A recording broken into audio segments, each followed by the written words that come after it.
कांग्रेस के वरिष्ठ नेता दीपक सिंह हमारे साथ मौजूद हैं बातचीत के लिए। सर, मिल्कीपुर में चुनाव चल रहा है, मुख्यमंत्री योगी आदित्यनाथ आज वहां पर रैलियों का आगाज़ कर रहे हैं, शुरुआत करने जा रहे हैं। क्या मान के चलते हैं आप कि कैसा होगा वहां पे चुनाव, आप क्योंकि समाजवादी पार्टी के साथ हैं? अगर बेईमानी नहीं हुई, जिस तरह से उपचुनाव में भाजपा सरकारी तंत्र का उपयोग करती है, पूरी तरह से बेईमानी नहीं किया, अगर आधी बेईमानी भी की तब भी वहाँ पर इंडिया गठबंधन का प्रत्याशी जीतेगा। भारतीय जनता पार्टी जैसे कई सारे चुनाव में हारी है, वहाँ पर भी चुनाव में हारेगी। एक सवाल ये था कि इमरान मसूद का बयान आपने सुना होगा, काफ़ी हंगामा खड़ा रहा। उन्होंने कहा कि इज़्ज़त मिलेगी तो रहेंगे हम लोग 27 में, नहीं इज़्ज़त मिलेगी तो नहीं रहेंगे, 17 और 80 का फार्मूला नहीं चलेगा। तो उनका जो ये बयान है, क्या ये मान के चला जाए कि 27 में अब गठबंधन में नहीं रहेंगे आप लोग समाजवादी पार्टी के साथ? देखिए, जो गठबंधन तय करने वाले लोग हैं उसमें ना तो हम हैं ना तो इमरान भाई हैं, लेकिन जहाँ तक सम्मान की बात है, निश्चित रूप से गठबंधन हो या किसी से दोस्ताना हो, वो तो सम्मान के साथ ही होता है ना, और बिना सम्मान के तो कोई बात होती नहीं है। तो मुझे लगता है आधी बात सच कही उन्होंने, सम्मान के साथ ही रहा जा सकता है कहीं पर। कुंभ में कल कैबिनेट ने पूरी डुबकी लगाई वहाँ पर जाकर, और वहाँ पर संदेश भी देने की कोशिश की गई कि विपक्ष के नेता भी आएँ, अपने मंत्रियों के साथ, विधायकों के साथ डुबकी लगाएं। इस तरह की बात कही जा रही है भारतीय जनता पार्टी की तरफ से।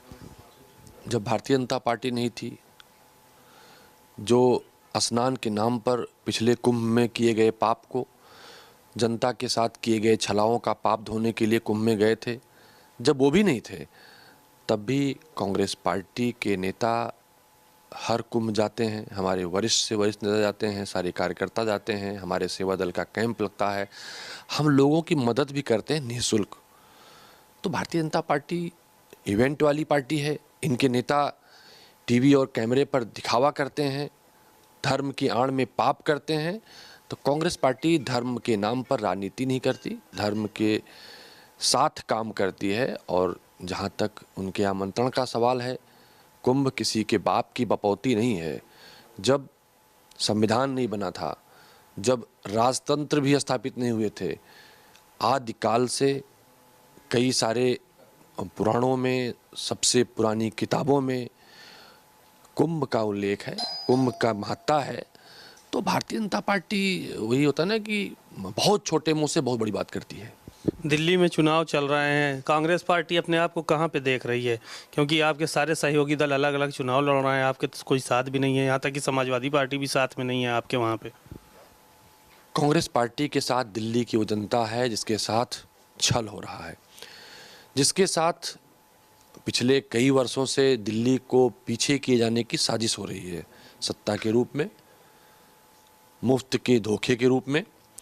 दिल्ली के लोग इस बात को समझ गए हैं कि जब कांग्रेस पार्टी की सरकार थी तो दिल्ली दुनिया के टॉप 10 बेहतर सिटी में से एक थी। आज वो 56 पायदान पर है।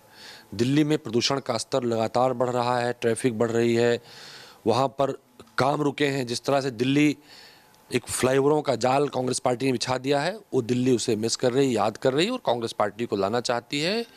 इन तमाम छलियों को, इन तमाम धोखेबाजों को, जनता के साथ धोखा देकर सत्ता का सुख भोगने वालों को हटाना चाहती है।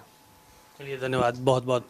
आपने दीपक सिंह को सुना, बहुत सारी बातें कही। इन्होंने एक बात बहुत कड़े शब्दों में कही कि कुंभ में स्नान करने सभी लोग जाते हैं, कुंभ किसी की बपौती नहीं है। कैमरामैन अमरीश के साथ सीमा अब नकवी, भारत समाचार, लखनऊ।